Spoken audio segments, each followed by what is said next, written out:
Hejun stood at the large window of his spaceship, looking at the small planet below. His hands were tight behind his back, and his face showed worry. The planet, New Sherwood, was home to 10,000 people who just wanted to live in peace. "Commander Hejun," a voice came from behind him. "The Confederation ships are waiting for your order to attack." Hejun turned around slowly. His officer, a young man named Du-hyun, waited for his answer.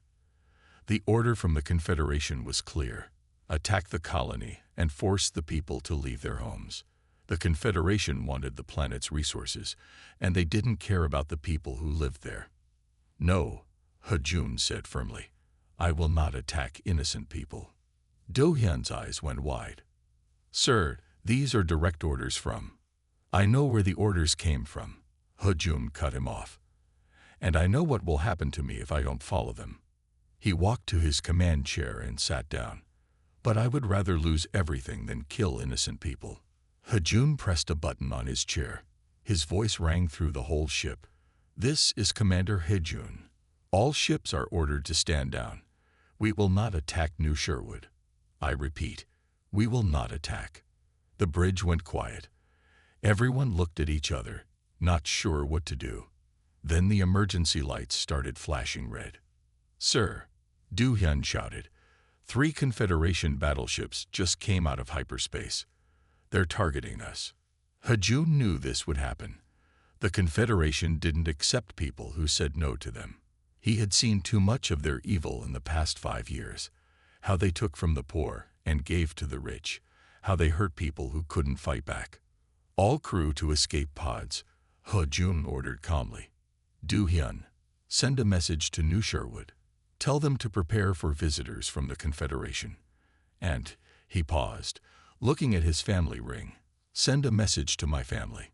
Tell them I'm sorry, but I had to do what was right." The ship shook as the first shots hit their shields. The crew ran to the escape pods while Hejun stayed on the bridge, making sure everyone got out safely. His ship, the Morning Star, had been his home for 10 years. Now he would lose it, just like he would lose his noble title and all his family's honor. Du-hyun refused to leave. "Sir, what about you?" Hejun smiled and pulled out a small device from his pocket. "I have my own way out. Now go." After everyone left, Hejun waited until the enemy ships were close. He pressed some buttons on his control panel, setting the Morning Star to fly straight at the biggest enemy ship. Then he pulled out his secret weapon, a personal teleporter that his friend Jiho had made for him. It was illegal, but right now, he didn't care about the law anymore. "Goodbye, old friend," he said to his ship. Then he pressed the teleporter's button. Hejun appeared in a small, dark room on New Sherwood.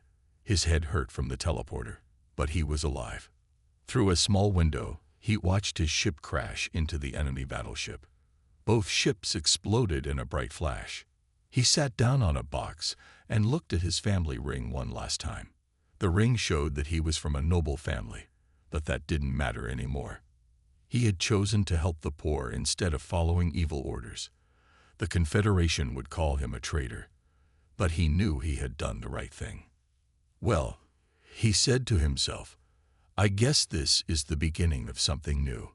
He took off his commander's uniform and put on simple clothes that Jiho had left for him. From now on, he would fight against the Confederation in a different way. They had taken everything from him, but they had also freed him to fight back. Outside, the sun was setting on New Sherwood. Tomorrow would be the first day of his new life. 3 months after leaving his old life behind, Hejun walked through the crowded halls of Nottingham 7 space station. He wore simple clothes and kept his head down. Wanted posters with his face were everywhere, but they showed him in his commander's uniform. Nobody looked twice at the quiet man in worker's clothes. The lower levels of Nottingham 7 were dark and dirty. Poor people from all over the galaxy lived here, trying to make enough money to survive. Hejun was looking for someone special, a tech expert named Jiho who had helped him escape from his ship. He found the right door and knocked 3 times, then twice more. The door opened, showing a small room full of computer screens. Jiho sat in the middle, typing quickly. I wondered when you would come, Jiho said without looking up. He was younger than Hejun expected, with bright eyes and quick hands. The Confederation is still looking for you. I need your help, Hejun said. I want to fight back against them, but I can't do it alone. Jiho finally turned around. Why should I help you? I'm safe here. Are you? Hejun pointed at the screens.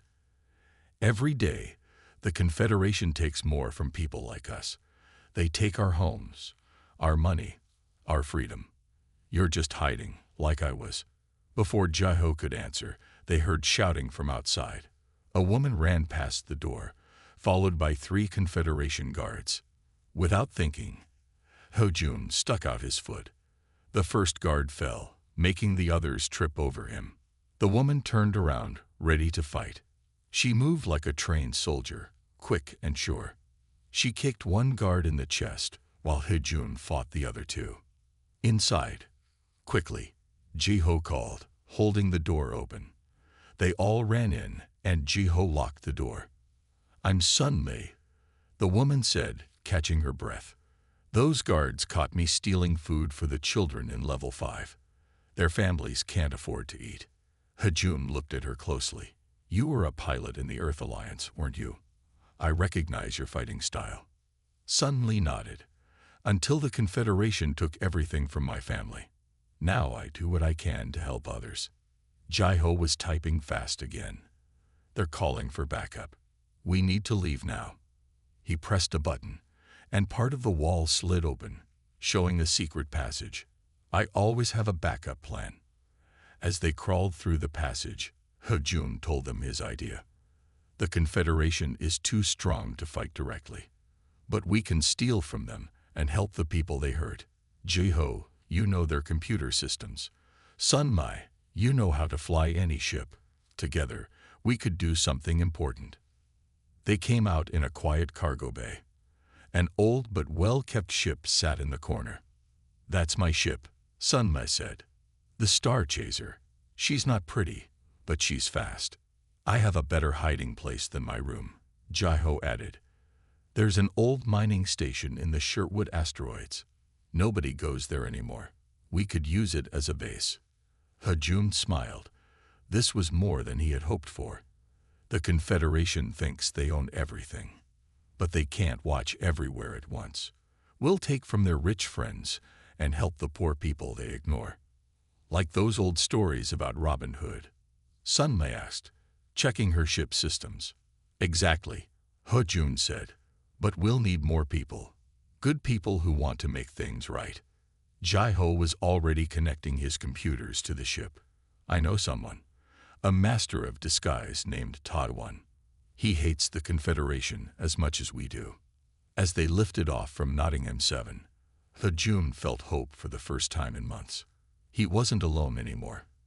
The Confederation had taken everything from them, but together, they would take it back. Which way to the Sherwood asteroids? He asked. Sun Mi pointed to a dark part of space far from the station. That way, to our new home. The Sherwood asteroid belt was a dangerous place. Huge rocks floated everywhere, spinning slowly in the darkness of space. Sun Mi guided their ship carefully between them. She followed a path that only Jiho's special maps could show. There it is, Jiho said, pointing at a large asteroid ahead of them. Mining Station 7K22. It has been empty for 10 years. Hejun looked at the asteroid through the ship's window. It was bigger than he expected, almost 2 kilometers wide. The old mining station stuck out from its surface like a metal tree growing from a rock. Are you sure no one uses it? Hejun asked. Jiho nodded. The mining company left when they couldn't find any more valuable metals. They took everything except the basic systems. But that's good for us. We can make it our own. Sun Mai landed their ship inside the station's main hangar. The huge room was dark and dusty, but the air systems still worked. They could breathe here. This place needs a lot of work, Sun Mai said, looking around with a light. But it could be perfect. Over the next few weeks, they worked hard to fix up the station. Ji-ho got the power working again and set up his computers. Sun-mi repaired the defense systems and hidden sensors. Ha-jun worked on making the living areas comfortable. One day, while they were eating dinner, Ji-ho had an idea. "We should make this place look like a tavern," he said. "A tavern?" Ha-jun asked. "Why?" "Think about it," Ji-ho explained. "Lots of ships pass through this area. They need safe places to rest and trade. If we run a tavern, we can hear news and learn about Confederation ships carrying valuable cargo." Sun-mi smiled. "And no one suspects a simple tavern of being a rebel base." They all agreed it was a good plan. They worked even harder to transform the station. The main hall became a tavern room with tables and chairs. They fixed the kitchen and made guest rooms. Ji-ho set up special screens that made the metal walls look like wood. Ha-jun found an old sign in the storage room. He changed it to read, "The Merry Wanderers Tavern," and hung it outside the station. Soon, their first customers arrived, a crew of independent traders. The traders were happy to find a safe place to rest. They liked the food Sun-mi cooked and the friendly way Ha-jun talked with them. More ships started coming to the tavern. Some were traders, some were miners, and some were people running from the Confederation. Everyone who came had stories to tell. One evening, a thin man in dark clothes walked into the tavern. He sat alone in a corner, watching everything carefully. Ha-jun went to talk to him. "Welcome to the Merry Wanderers," Ha-jun said. "I'm Ha-jun." The man looked up. "I'm Tavern. Ji-ho sent me." He touched his face, and suddenly his features changed completely. Now he looked like an old woman. Then he changed back. "I hear you're looking for people with special skills." Ha-jun sat down with him. "We are. We're building something here. Something important." As they talked, more ships arrived at the tavern. The main room filled with voices and laughter. Ji-ho worked behind the bar, listening to everyone's stories. Sun-mi moved between tables, learning about ship movements and Confederation patrols. Looking around the room, Ha-jun felt proud. The Merry Wanderers Tavern was becoming more than just a hiding place. It was becoming a home for people who wanted to fight back against the Confederation's cruelty. "So," Ta-won said, "when do we start?" Ha-jun smiled. "We already have." Ji-ho sat at his computer station in the Merry Wanderers Tavern, reading messages from across space. His eyes moved quickly across the screens until he found something important. "Ha-jun," he called out. "I found it. The Confederation ship Golden Crown is leaving tomorrow. It's carrying food and medicine they took from the outer colonies." Ha-jun walked over to look at the screens. The Golden Crown was a large cargo ship that traveled between rich worlds. "Where is it going?" "It's taking the supplies to the wealthy people on New London," Ji-ho said. "The same people who paid the Confederation to take these resources from poor colonies." Sun-mi joined them, looking at the ship's planned route. "They'll pass through the dark sector," she said. "That's perfect for us. No one can call for help there." The dark sector was a part of space where communications didn't work well. Ships had to travel through it slowly and carefully. Ha-jun turned to Ta-won, who was cleaning tables nearby. "Can you make us look like a broken-down cargo ship?" Ta-won smiled. "I can make us look like anything. Give me 2 hours." They spent the night preparing. Sun-mi checked every part of their ship. Ji-ho loaded his best computer programs. Ta-won used his special technology to change how their ship looked from the outside. The next morning, they left the tavern. Some regular customers agreed to watch the place while they were gone. Their ship, now looking old and broken, waited in the dark sector. "The Golden Crown is coming," Ji-ho said quietly. "They'll be here in 10 minutes." Ha-jun looked at his crew. "Remember, we don't hurt anyone unless we have to. We're here to take back what they stole and give it to people who need it." When the Golden Crown appeared, Sun-mi sent out a distress signal. "This is cargo ship Lucky Star," she said in a different voice. "We need help. Our engines are failing." The Golden Crown slowed down to help them. As it came closer, Taiwan activated his hologram technology. Their ship now looked exactly like a damaged cargo ship. "They're sending a repair team," Jaiho said. 4 people in spacesuits. Hejun nodded. "Perfect." When the repair team entered their ship, Hejun and Sunmai quickly captured them. No one was hurt, but the team couldn't call for help. "Your turn," Hejun told Jaiho. Jaiho's fingers moved fast across his keyboard. He sent a special computer program to the Golden Crown. The program took control of their systems. "The crew is locked in their rooms," Jaiho said. "All doors are controlled by us now." Hejun and Sunmai went to the Golden Crown. They found the cargo holds full of food, medicine, and other supplies. Everything had been taken from poor colonies that needed these things to survive. "Send the message," Hejun told Jaiho. Jaiho sent their first public message to every screen on both ships. "The hood sends greetings. We take from those who steal and give to those in need." They moved all the supplies to their ship. Then they left repair tools for the captured team and escaped into space. The Golden Crown's crew would be free in a few hours, but by then, Hejun and his friends would be far away. 2 days later, 3 poor colonies received surprise deliveries of food and medicine. No one knew where the supplies came from, but everyone talked about the mysterious group called the Hood. Back at the Merry Wanderers Tavern, Hejun listened to his customers talk about the raid. Some people were angry at the Confederation. Some were happy that someone was fighting back. "Good job, everyone," Hejun said quietly to his crew.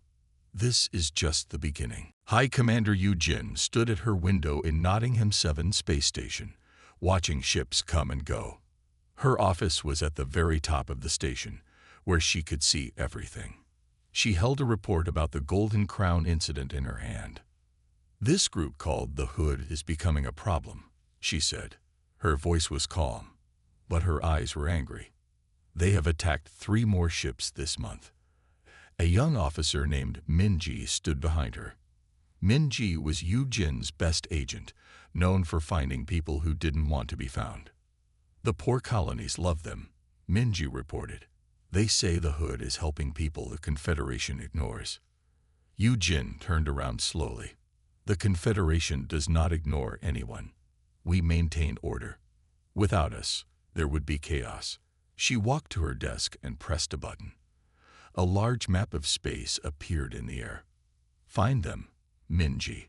Whatever it takes." Meanwhile, at the Merry Wanderers Tavern, Hejun and his friends were celebrating another successful mission. They had just helped a colony that lost its water purification system. The look on those children's faces when the water started flowing again.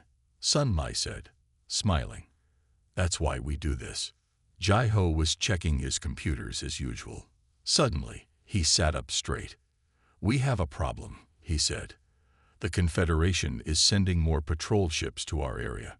They're looking for us." "They won't find us," Taiwan said confidently. "My holograms are perfect. No one can see through them." But Hejun wasn't so sure. He remembered Yu-jin from his days as a commander. She never gave up once she started hunting someone. A few days later, a new customer came to the tavern. She was young and quiet, and said her name was Min-ji. She told stories about working on cargo ships and listened carefully to everyone else's stories. Hejun watched her from behind the bar. Something about her seemed familiar, but he couldn't say what. She came back several times that week, always watching and listening. One night, after Min-ji left, Jaiho called everyone to his computer room. "I found something," he said. "Look at this." He showed them a picture from Nottingham 7's security files. It showed Min-ji in a Confederation uniform, standing next to High Commander Yu-jin. "She's a spy," Sunmai said angrily. "We should capture her." Hejun shook his head.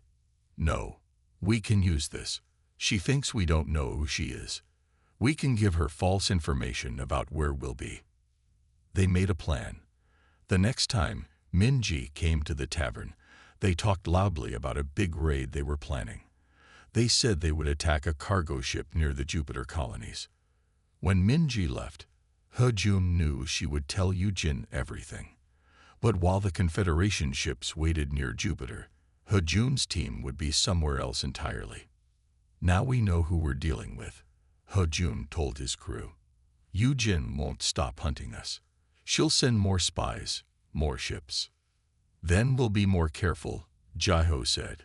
We'll change the tavern's security, add more hidden sensors, and I'll make better disguises for all of us, Taiwan added. He-jun looked around at his friends. They had become more than just a crew now. They were a family, fighting together for what was right. The real war is just beginning, he said, but we're ready for it. Jai-ho had not slept for 2 days. His eyes were fixed on his computer screens in the Merry Wanderer's Tavern. He had found something strange in the Confederation's banking records, and he needed to understand what it meant.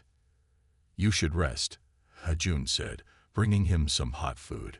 You cannot help anyone if you become sick from working too much. Jai-ho shook his head. Look at these numbers, he said, pointing to his screen. Every month, the outer colonies pay taxes to the Confederation, but the numbers do not add up correctly.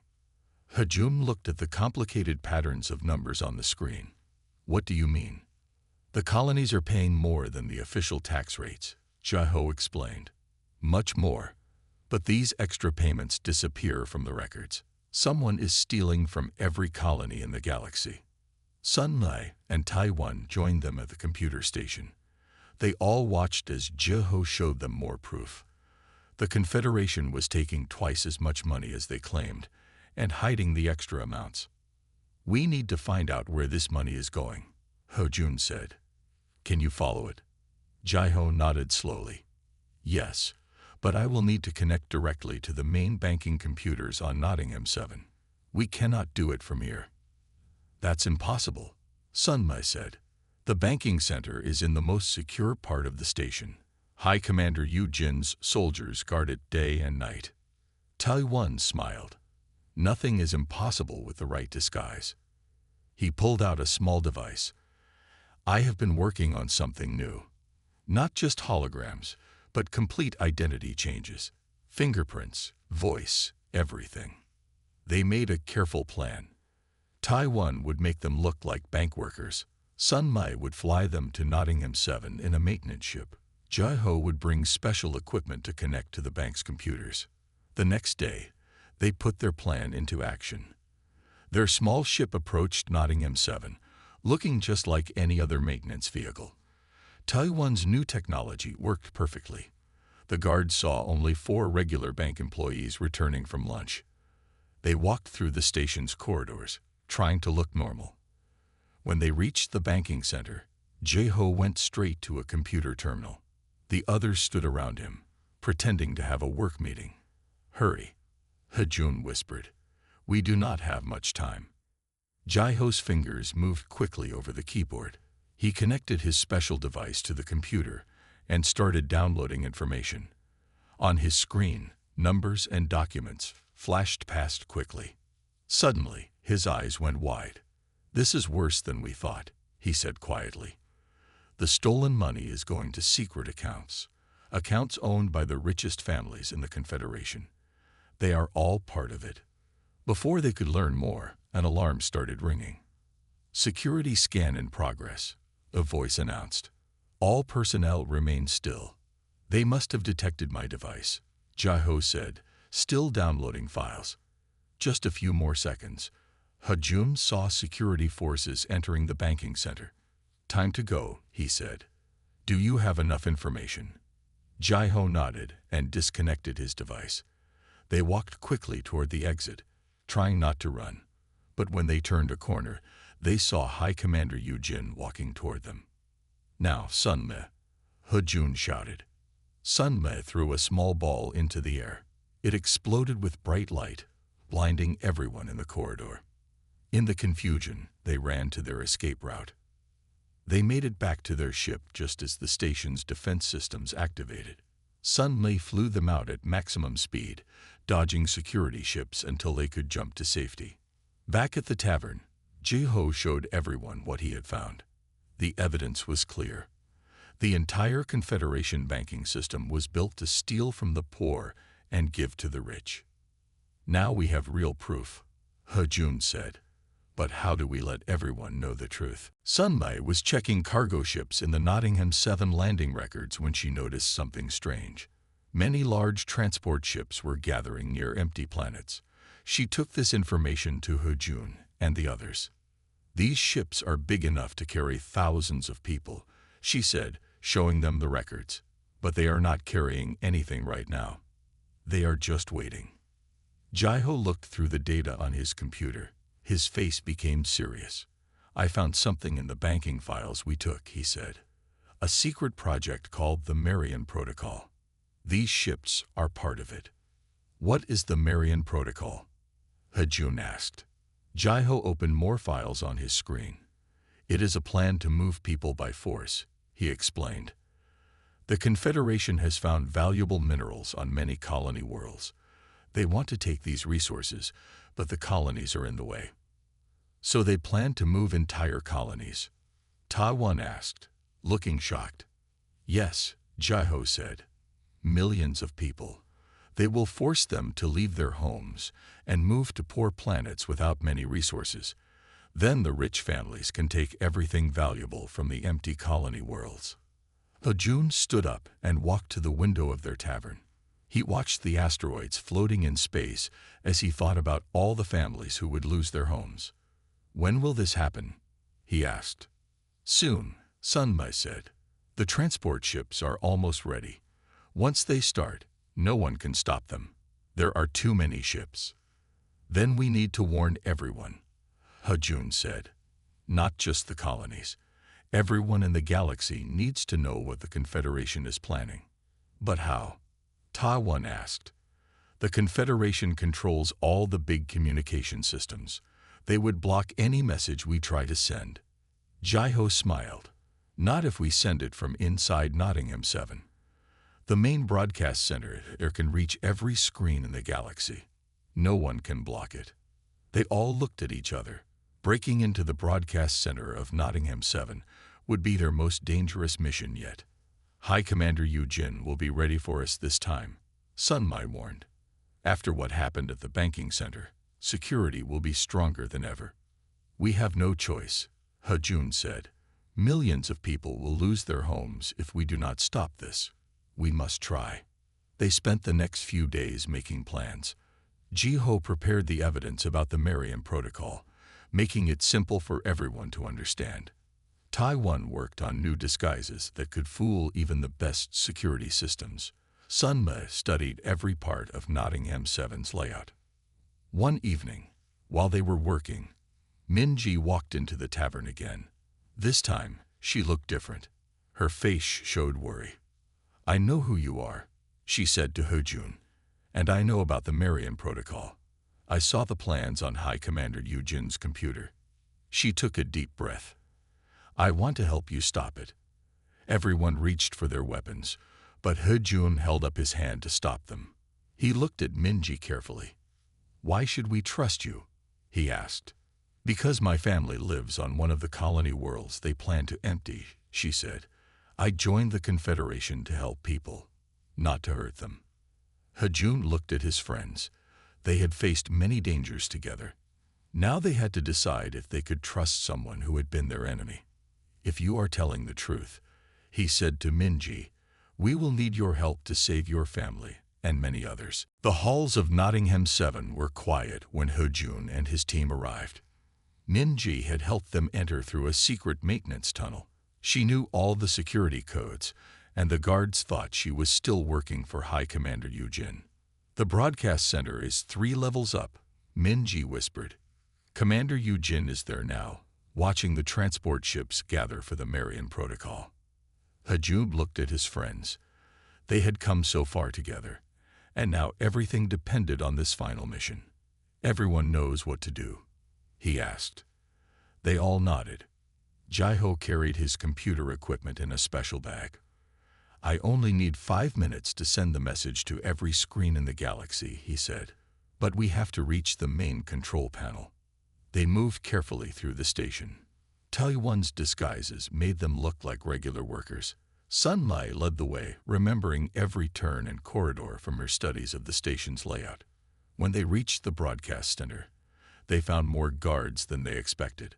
High Commander Yu Jin stood at the main window, watching her transport ships move into position. "The Marian Protocol begins in 1 hour," she announced to her officers.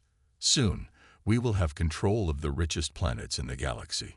Hejun gave the signal. Sun Mai threw her light bomb, but this time the guards were ready.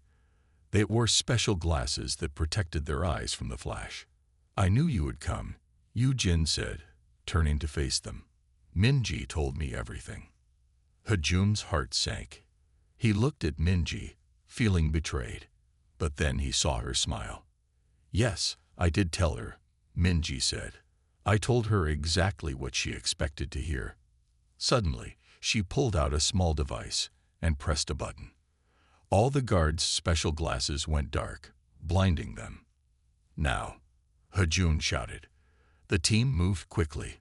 Sun Mai and Taiwan held off the confused guards while Jaiho ran to the control panel. Hejun faced Yu Jin. "It's over," he said. "Everyone will know the truth about what you plan to do." "You fool," Yu Jin said angrily. "The Confederation brings order to the galaxy. Without us, there would be chaos." She reached for her weapon, but Minji was faster. She grabbed Yu Jin's arm and held her back. Jaiho's fingers moved quickly over the control panel. "Sending the message now," he said. "Every screen in the galaxy will show the truth about the Marian Protocol and the stolen money. On every planet, moon, and space station, screens lit up with the evidence. People saw proof of how the Confederation had been stealing from them. They learned about the plan to force millions of people from their homes." "Look," Sun Mai said, pointing out the window. The transport ships were turning around. Their crews had seen the truth and were refusing to follow orders. More people rushed into the broadcast center, but they weren't guards. They were station workers and citizens who had seen the message. They wanted to help stop the Confederation's plans. High Commander Yu Jin watched as her perfect system fell apart. The truth had broken her power over the galaxy. Later, back at the Merry Wanderers Tavern, Hejun and his friends celebrated with their customers. The Confederation was changing. The rich families had lost their power. The colonies were safe. "What will you do now?" Minji asked Hejun. "The galaxy doesn't need the hood anymore." Hejun looked around at his friends and their tavern. "There will always be people who need help," he said, "and we will be here for them." Outside the tavern window, ships flew past in the asteroid field. But now they flew freely, without fear of the Confederation. A new time had begun, thanks to a group of friends who chose to fight for what was right. The story of the hood would be told for many years to come, a legend of hope for anyone who faced injustice in the vast darkness of space.